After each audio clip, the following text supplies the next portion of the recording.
So I'm going to do a quick video on these Canadian whiskeys. I did a nice little tasting and a review of these. All of these were tasted in a glass with 2 ice cubes. I like to have it, let it water down just a hair so you can taste them better and you don't have the harshness of alcohol. Forney Creek, probably one of the higher priced ones. I was a little disappointed in it because all I could taste on the finish were the sherry barrels. Definitely prominent in that.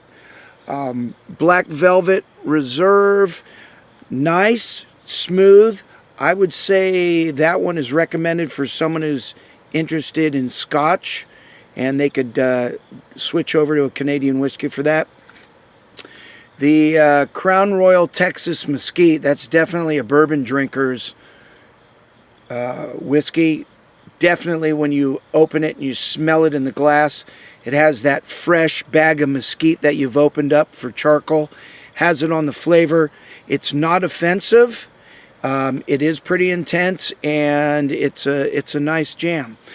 Crown Royal, always been one of the top ones, one of the more expensive in the upper 20 range, and I think it's a wonderful whiskey. It's very full-bodied. It's the most full-bodied of all of them. It would be great when you're sitting down after dinner having one whiskey. I think it cuts off a little short on the finish, on the back end. And, you know, but still, that's the one you're going to find in a bar, and that's the one you can finish with. R&R, the basic label, a little thin, a little clean. If you drink Scotch again, this would be probably a good one for you. Doesn't have a lot going for it, but is not offensive at all and well worth the price at about $9 or something like that. Here's my favorite so far, the R&R Reserve, rich and rare. It is the upper level of this R&R.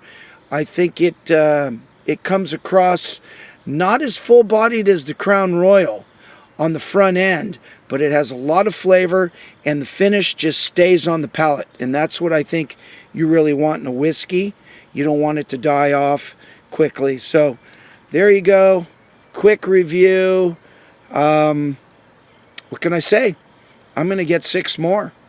Hell, why not? So Canadian whiskey looks like it's going to be the next boom.